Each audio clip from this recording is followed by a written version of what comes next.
Welcome to the Moms for Wellness podcast on SM Enlightenment Radio or TV. This is a podcast for moms who are passionate about being healthy and leading their kids to do the same.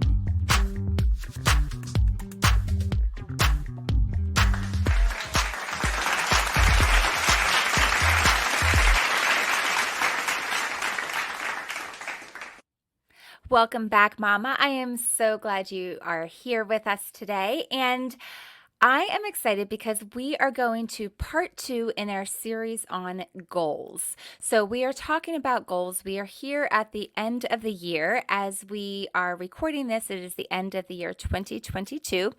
And looking back on this past year and looking forward to the year 2023, but it really doesn't matter what year it is. And it doesn't even matter if it's in the December timeframe.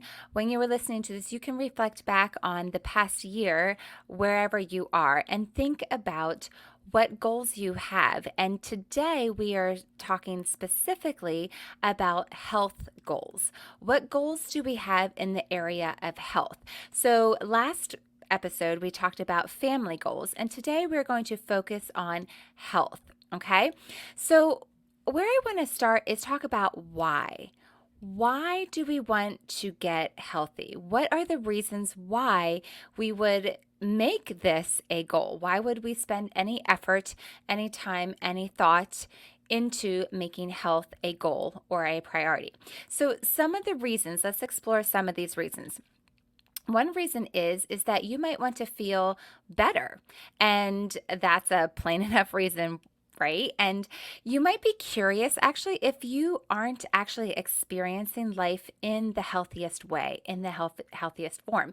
And if you were actually thinking about that, I say kudos to you, props to you. That's amazing that you are thinking about that. And if you aren't thinking about that, I encourage you to, because that thought is really powerful, thinking, I wonder if I could be healthier. I wonder if maybe the things that I'm experiencing on a regular basis, on a day-to-day basis, maybe I'm not supposed to be feeling that every day. And it's interesting because I didn't really stop and think about that until I did make changes. And then looking back, I'm like, oh my goodness, I had no idea that life was not supposed to be that way, that was not healthy. I had no idea that there were things that I could be doing and changes that I could be making and forming new habits to be able to be in the healthiest version possible of me. So maybe that's one of your reasons, is just to see, can I feel better? Can I be healthier in this body that I've been given? Another reason might be because your doctor told you to. That might be a pretty profound, straightforward reason. But it could be as quote unquote simple as that. Your doctor's like, hey, you need to make some changes. We need to do something different here. And that might be a reason why you want to get healthy. Maybe you are looking around and you see others around you, maybe family members that you have that are getting sick. And you realize that there's something to the phrase, an ounce of prevention is worth a pound of cure, right? And you want to put the time in now to prevent what might be coming later. So especially applicable to family members that you have that might be getting sick or going through various things. And if you know there's specific genetics or propensity or probability, or everyone seems to be having this or being so stressed and having health issues as a result of that, well, maybe I should do some things now to change my lifestyle in order to be able to prevent those things from happening later in life. So that preventative thought, thinking, what can I do? And along with that, another reason might be then that would then in turn lower your cost of healthcare later. So it can be a monetary goal as well, a financial part of that as well, because you don't want to have to be paying for all of these potential healthcare and medical bills that you might have. And so you can do your part now to get as healthy as you can and develop those healthy lifestyles so you can avert many things that potentially can come as a result of not living a healthy lifestyle. Another reason might be that you want to get healthy because you're doing it for others. You're doing it for ones that you love, maybe your spouse, maybe your child, maybe your grandchildren. So they are your motivation and your desire to get healthy and live that healthier lifestyle. Another reason might be simply because you don't fit in your clothes. That could be like one to really kick you into it and be like, okay, it's time to get healthy. This is it. Another reason might be because you've been getting depressed or you're seeing signs of depression. And definitely getting healthy can help a lot with that. It really helps a lot of your systems and your overall mental wellness as well. It could be because you want to just really thrive and get all that you can out of life instead of merely just limping along and just merely surviving, but rather just having that desire to thrive and get the most out of life that you can. Because when you are healthy and active, then you have so many options available to you of things that you can do and trips you can go on and activities you can do. And the list is really endless when you have your health and you are able to just choose the various things that you want to do. So it gives you so many more options in life. And in turn, that is also part of how it can also help lift your spirits and lift your mood because you are being active and you are getting out there and doing things that you love and exploring and trying new things as well. It might be because you want to live longer and you want to increase your health span, as a few of my guests have put it. So, that phrase health span was introduced to us by my guests, Dr. Joseph Antoon and Jennifer Maynard. They both talk about that health span, and that's what their company does, is be able to help people live longer, and not just live longer, but also live in strength and live in ability, and not just have more years and more time, but also have that health accompanied with that time. And it's interesting because there was a recent evaluation of 20,000 people that was published in the Public Library of Science Medicine, and it was found that people who exercise regularly, drink alcohol only in moderation, consume a nutritious diet, and avoid smoking can tack on an additional 14 years of life expectancy.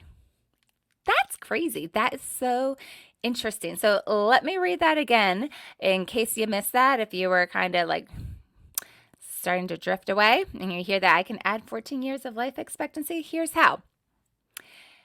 You exercise regularly, drink alcohol only in moderation, consume nutritious diet, and avoid smoking. That's the magic combination. So there you have it.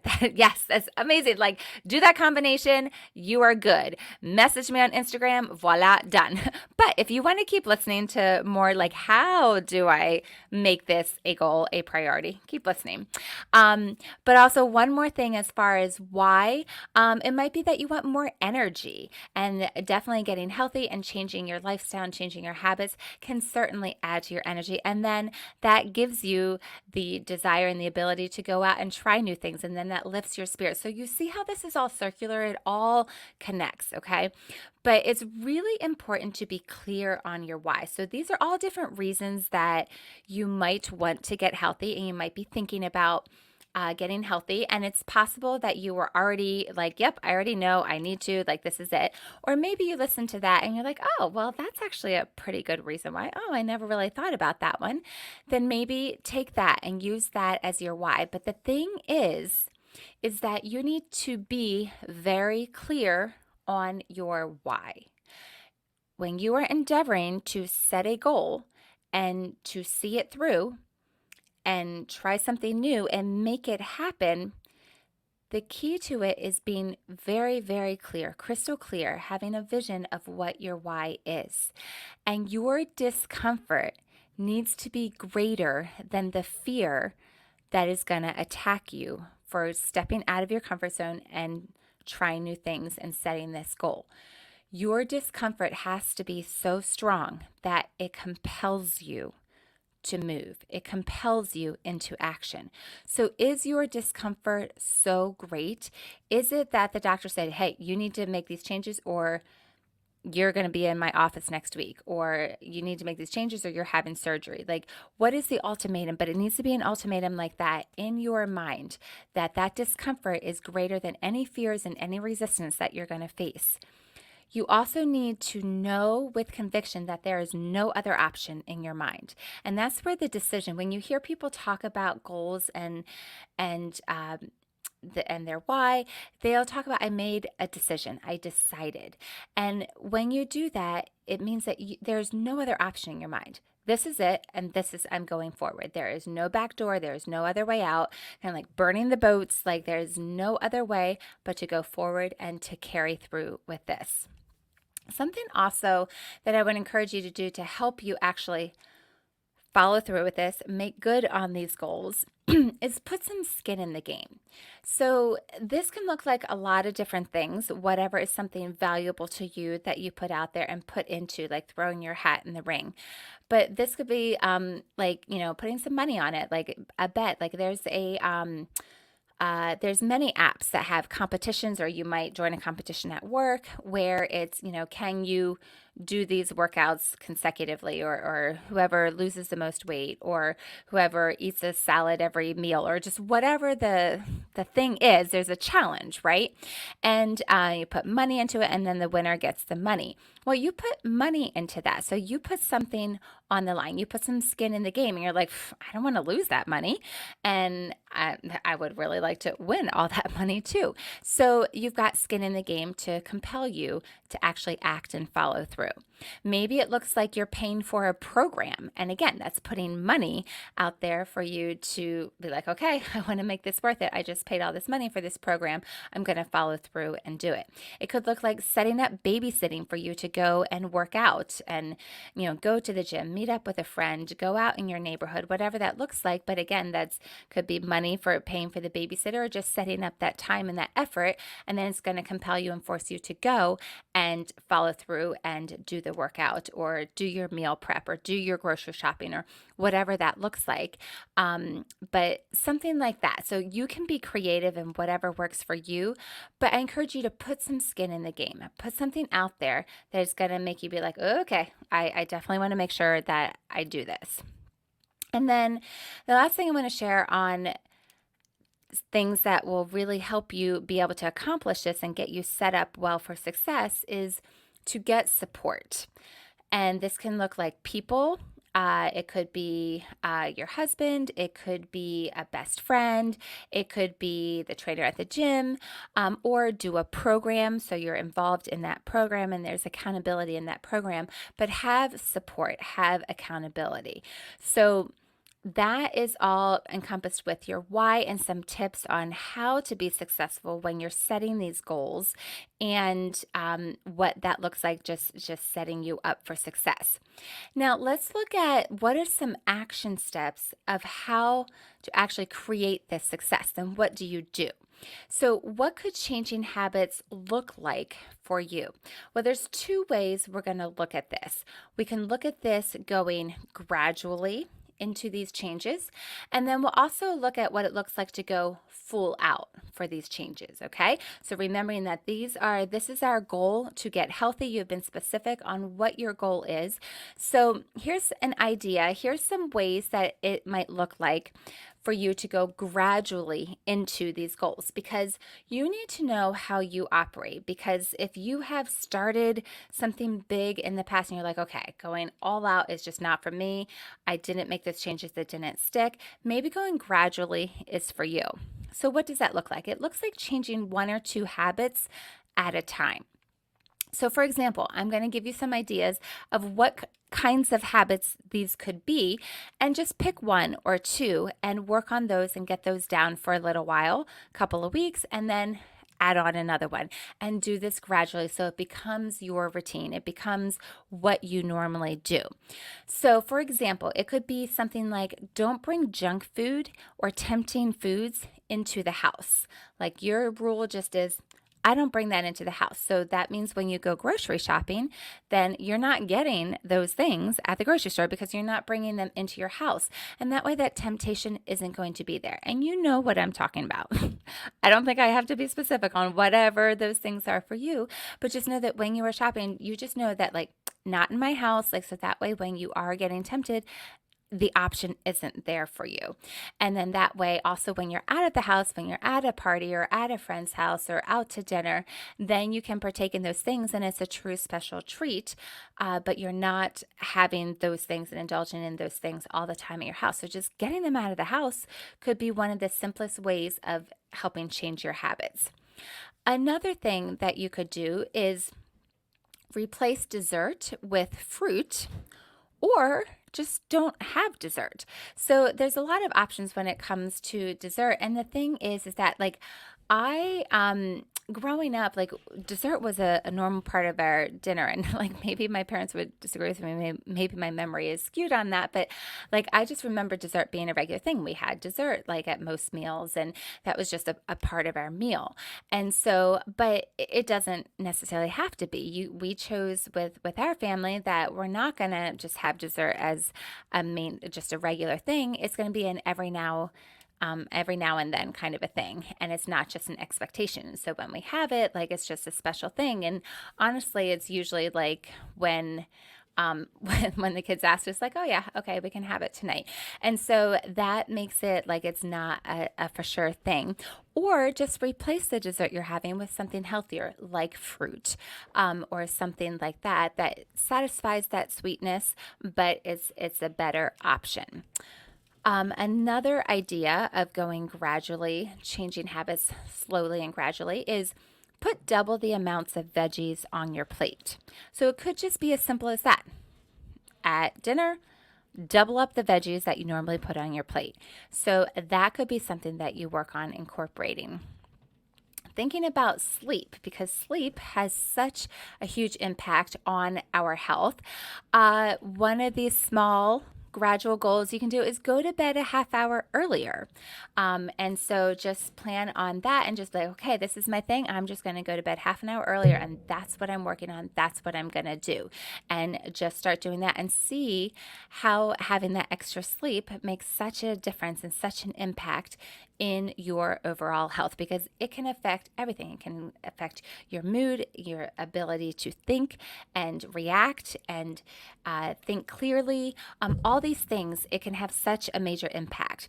And then along with that, with sleep, another thing, another option for you is you're like, okay, going to bed a half an hour earlier, that's a little much for me. I can't handle that.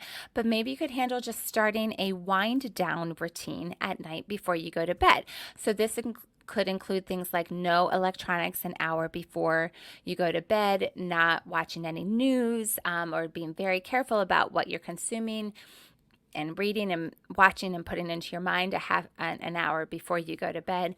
So just being more aware of that, downtime and preparing for bed to prepare you to sleep well. Especially, these are things that are great, especially if you're someone that does suffer from insomnia or difficulty with sleeping. These are really, these might be great places to start for you.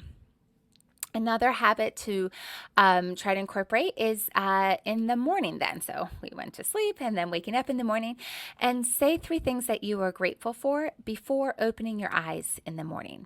So just maybe even just that difference sets you in a different mindset, ready and prepared for the day. And it would be amazing to see just that one habit, working on that, how that can have such a major impact on your productivity, on your day, on your mood, on the way you see things.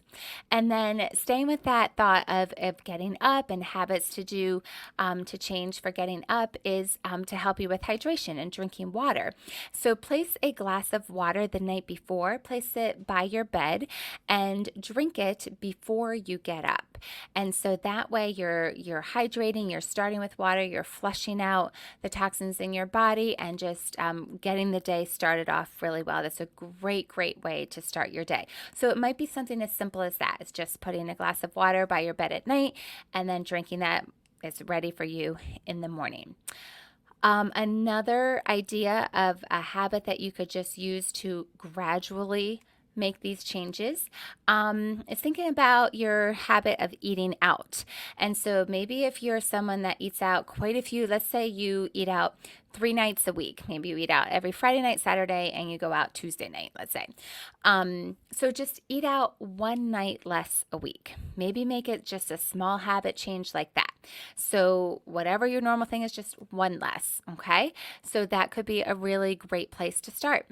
Another idea is to get activity and action in is to walk more steps than you did the day before. It could be just as simple as that. Just like, okay, I need to walk more than, and you don't have to have a fancy watch or anything counting that and doing steps. Like, you don't need to do that. Just being aware of how much you are walking in general and just make the effort to walk more than you did the day before. And that could include standing and taking more if you work on the computer in meetings, like standing when you're on the phone call, or just incorporating more movement into your day like that. And then the last idea I have for you for gradually changing your habits is in the vein of helping to get more steps in. One way you can do that is to park further away in the parking lot everywhere you go. And I know you see people do this, especially with their fancy cars, and park them far away so that you don't get dinged, and don't worry about that. And maybe you have the fancy car and you're already doing that. So that's great. Or maybe you don't. It doesn't matter. But just park further away, and that way you're already running the errands, but that way you're getting more steps in. And so that can be a way to just incorporate, get creative with this. I would love to hear the ideas that you have, or things that you have already done successfully in your life, or things that you are looking to do. But that's just a small list of ideas of ways that you can gradually change your habits. So pick one or two of those and incorporate them into your life, into your daily routine. And then after a couple weeks, it becomes what you do. And then you're ready to add in another one and then go from there.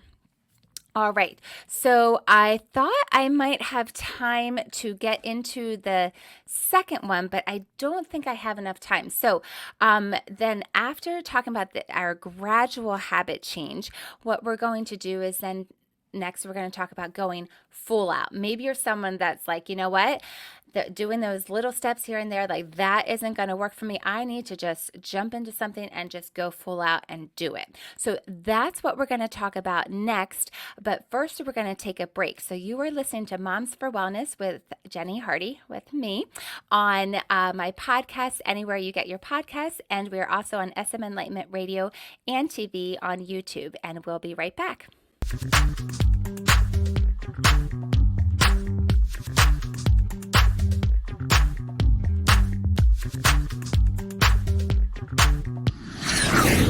Welcome back. So we just covered all of a whole bunch of reasons why we would want to get healthy, and then what that can look like if we gradually go into making our changes towards our goal of health. But what would it look like if we want to go full out? If you're someone that's like, nope, just give it to me, let's just do this. So what might that look like? What are some options for you? So going full out into your goals might look like joining a gym and just committing to working out 3 to 5 days a week. Like, that is my goal and I'm going to go for it. It could look like signing up with a personal trainer, and you have that personal responsibility or personal accountability, and they tailor a program to you and work with you through that. It could look like meeting with a dietitian and getting a plan that is tailored to you. So you have that support and you have that understanding of exactly what you need to do. It could be something like using a food service like Nutrition for Life to have healthy meals delivered to you. So that's Nutrition for Longevity. That's Dr. Joseph Antoon and Jennifer Maynard have talked about that, guests on past podcasts, and I can certainly put the link in the show notes if that is something that interests you. But doing something like that, so you don't have to do all the meal prep or using that for a couple of your meals for the week, something similar to that. It could look like doing a complete program that everything is all right there and you just follow the steps and go through that. And that could look like something like the 30 Days to Healthy Living. And you can certainly check out episode 46. I can link to that as well, that I talked all about what the 30 Days to Healthy living looks like and just giving a reset for your health. It could be a commit to overhaul your grocery shopping. So just committing to, when I go grocery shopping, I am not buying the junk food. I am not getting the soda. I am going to stick with fruits and veggies and lean meats and protein. And so it could be something like that, like just staying steadfast to what I get at the grocery store. It could be something like committing to paying attention to lowering your sugar intake and really being vigilant about the amount of sugar that you are consuming.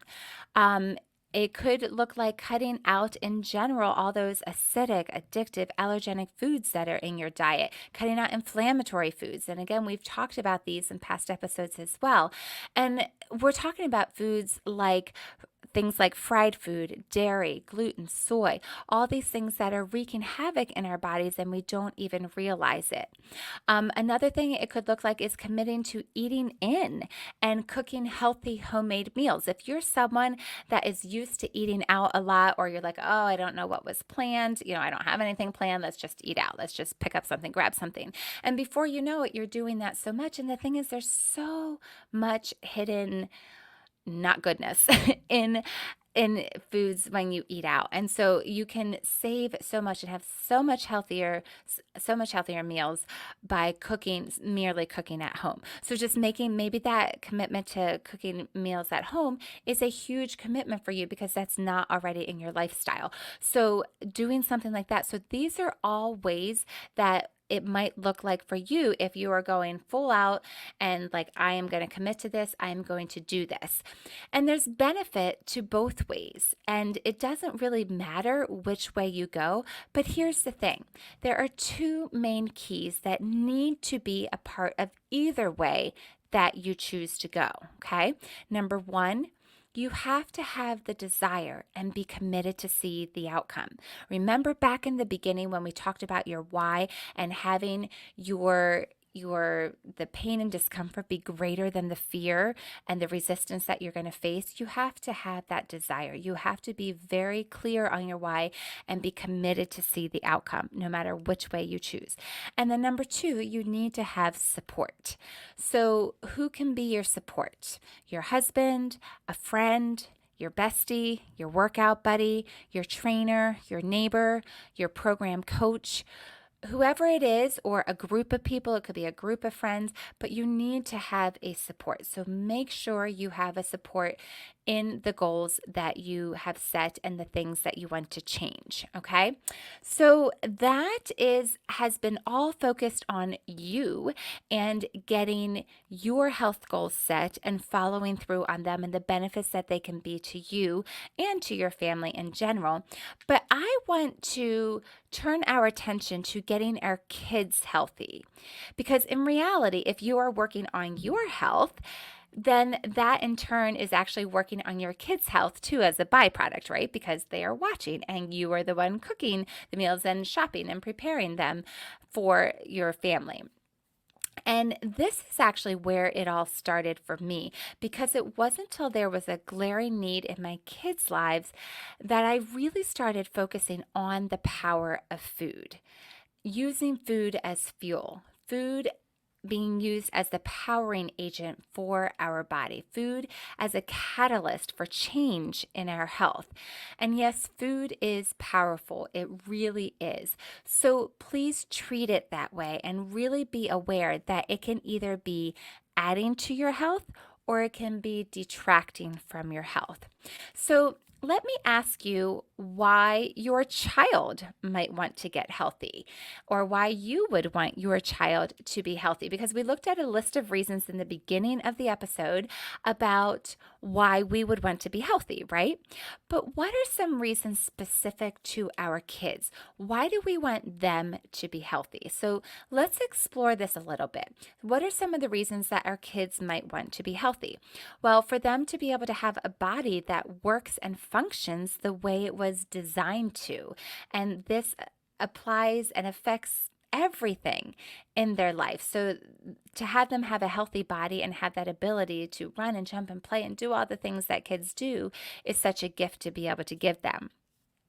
Also, another reason is that making healthy choices now sets them up for a successful life in making healthy decisions. So, what they are exposed to now, what they get used to now, what habits they set now are going to set them up for success or for failure. So let's make it be for success, for helping them to be healthy as they grow up and as they become adults and go live on their own and start making their own decisions. Another reason for them to be healthy is so that they can play sports and be active. So when they have a healthy body, they're able to play these sports and do all these activities. Also, another reason is actually to reduce difficulty in school. It is amazing the connection between nutrition, good nutrition, and school performance, because what you feed your body has a profound impact on your mind and your focus and your attention span and your ability to accomplish things when you fuel yourself well. I mean, think about it, like when you were a kid and like if you remember doing the standardized test and they always say, eat a good breakfast that morning, don't have a bunch of sugary stuff. Like they want you to really be able to focus and sit well and not be fidgety. And like we want them to be like that every day, right? And along with that, having healthy habits will help reduce ADD and ADHD symptoms. And it can also reduce or eliminate stomach or gut discomfort. And let me tell you, there is a lot of that going on in our children. They might not be able to explain that to you, but also it kind of goes back to like if this is all we've known and we don't know anything different, we don't know that we're not supposed to be feeling that way. So these are all just a small list of reasons why we might want our kids to be healthy. And then the next reason I want to share is a huge one. And this reason for helping our kids be healthy is to avoid the obesity epidemic. And yes, it is an epidemic. 1 in 5 children is obese. Let me say that again. 1 in 5 children is obese. The prevalence of obesity was 19.7%, and it affected about 14.7 million children and adolescents. Children with obesity are more likely to develop other serious health problems, including heart disease and type 2 diabetes. They are also more likely to suffer from anxiety, depression, and low self-esteem. Obese youth are more likely to have bone and joint problems, sleep apnea, social and psychological problems such as stigmatization and poor self-esteem. And the thing is that also problems and difficulty in school and learning are showing up as young as kindergarten for children that are obese. Kindergarten. This is a huge deal. This is a huge issue. And the thing is that it's decided upon by BMI, the body mass index. And so I want to give you a little breakdown for you to understand the what we're talking about. So the BMI, you are considered underweight if your BMI is below the 5th percentile. And then you're considered a healthy weight if your BMI is between the 5th and the 85th percentile. So that's a huge range, 5th and 85th percentile, okay? Then you're considered overweight if your BMI is between the 85th percentile and the 95th percentile, okay? And then obesity is when you have a BMI that is the 95th percentile or above. And that's what we're talking about right now. The obesity is the 95th percentile or above, and that number is growing and has grown drastically since the pandemic. Children with a higher BMI were more likely to show signs of visceral fat and artery stiffness, both risk factors for cardiovascular disease. There was also a higher rate of children diagnosed with type 2 diabetes since the pandemic. Okay, so this is huge, and I really want us to be aware of this and grasp the understanding that this isn't just a trendy thing like, oh, let's be healthy. Like this is life or death. This is important, and so we really want to be teaching our children to be healthy. So how do we do that? How do we help our children be healthy? How do we help them make healthy decisions and create healthy habits? Well, I have 10 ways that we can do that. Number 1, drastically, and I mean drastically lower screen time. And this came out of especially the past couple years through the pandemic. As you can imagine, screen time skyrocketed and out of necessity, really, because kids were online for school. But then their time online has stayed very, very high. And so they're very accustomed to be online. And what does that mean? That means they are not active. They are sitting, they are sedentary. So they've turned very sedentary. And that has drastically affected their overall health. So the number one thing that you can do, mom, is to take your mama authority that you were given and drastically reduce that screen time that your child is on. And let me just say, if you need some encouragement with this, that you have the authority as their mom. You were given there to be able to help them make good decisions. And you have the ability and the authority to tell them when they can and can't be on a screen. And so use that because it really is for their health. So I encourage you to be aware of how much time that they are on a screen and then really help them to drastically reduce that time. Number 2, get more sleep. Sleep. It keeps coming up over and over again, but it's so, so important. And I know you can call me out on this too, but especially for our kids, it's really important to help them set a bedtime and have that routine because they need their rest. That's when their minds rejuvenate, that's when their bodies rejuvenate, and that just helps them set up good habits for life, but also gives them what they need as they are growing. So that's number 2 is get more sleep. Number 3, stay, or if you're not, get physically active. Okay, so we've reduced the screen time, we're getting more sleep, and now let's get active. Let's do things. So this could look like a lot of different things. It could be organized like on a sports team. Get them on a sports team if they're not already on one. It could be something like family outings and just going on bike rides, going on hikes, and maybe making traditions of family outings. We have different traditions of doing certain hikes together, and we go on a hike on New Year's Day, and just having different traditions be a part of what you do as a family that are active. Throw a dance party. Just have fun. Like let loose. Like do different things, and just like say, hey, we're going to go outside and run around the house, or we're going to go and walk around the block, or whatever it is. But just encourage it to be fun and spontaneous, and just really encourage that physical activity. Number 4, provide healthier options for them to eat. So this could look like a lot of things. So one is the snacks that they're having. So have a fruit bowl and put it out and have it be filled with fruit, and let them just be able to pick at it anytime they want to, and encourage them to have fruit as an option for a snack on top of anything else. Another option for snacks that you can do is get all kinds of things like trail mix and granola bars and protein bars, and just put them in a basket and have those available that they know that they can go and grab when they're hungry, or add to their lunch. And just the things that you provide them, start having them be healthier options for them. Serve them good, healthy meals, and just be an example to them in what, we talked a lot in the beginning about our health goals and what we want to do, but then in turn we are also being an example to them by what we do and what we choose to do, what we choose to serve them.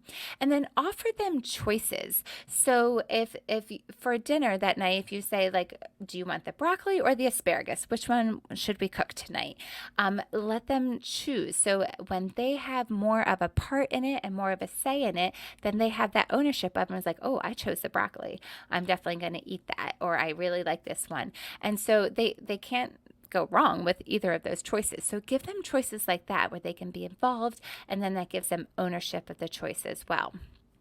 Number 5, teach them to read labels. So depending on the age of your child, this might not be appropriate, but as they get older, have them understand that reading the labels and understanding what's on it is really important. And don't have it be overwhelming for them. You don't need to go over every single thing that's on them, but just, pick out things that you want to look for, things that you don't want to look for.